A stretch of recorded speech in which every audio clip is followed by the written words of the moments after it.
اجازت کے بغیر کسی کے کمرے میں داخل نہ ہوں۔ آپس میں قرض کے معاملات تحریر کر لیا کرو۔ کسی کی اندھی تقلید مت کرو۔ اگر کوئی تنگی میں ہے تو اسے قرض اتارنے میں مہلت دو۔ سود مت کھاؤ۔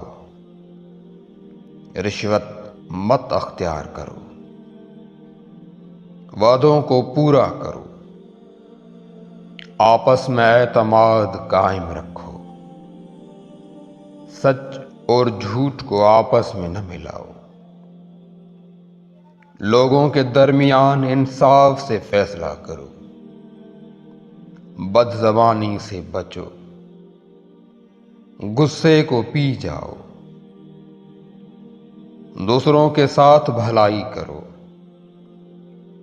تکبر سے بچو۔ دوسروں کی غلطیاں معاف کرو۔ لوگوں سے نرمی سے بات کرو۔ اپنی آواز پست رکھو۔ دوسروں کا مذاق نہ اڑاؤ۔ والدین کا احترام اور ان کی فرمان برداری کرو۔ والدین کی بے ادبی سے بچو